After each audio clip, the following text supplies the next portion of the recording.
আমরা কত করি? জোড়া 15, 3টে 20। এ তো 10 টাকা করি জোড়া। নাই না বড় আমরা তো, আর এখন দাম বেশি না, 60 টাকা কেজি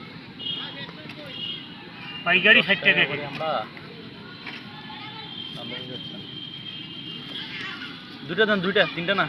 3টে দিলাম না না, তিনটা না। মিষ্টি আছে না, তিনটা। কাকু মিষ্টি আছে। আচ্ছা 20 টাকা নেন। তিনটা টক হয়ে যাবে দাদা। সিরিজই ভালো করে না, মিষ্টি আছে। মিষ্টি আছে না? হ্যাঁ না না, টেস্ট করো। রিভিউ দাও।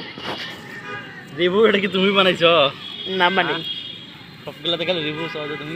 ঠিক, এটা তো বানাইছে কাকা।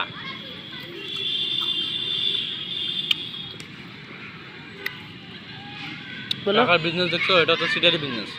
আমরা চাইলাম দুইটা, টাকা দিল তিনটা। দৌড়। গরিব মানুষ কি করবো আপনি? তবে এই জিনিসগুলো আমার ভালো লাগে না। তবে কেমন হয়েছে খাইতে? খাওয়া কথার সাথে কাজের মিল না থাকলে আমি 15 টাকা দিব তো, দুইটা সমস্যা কি? একটা বেশি দেওয়ার দরকার নেই তো। মজা আছে, মিষ্টি আছে। তবে চাক দিছে। ঠিক যে মিষ্টি আছে, এই হিসেবে দামটা ঠিক আছে।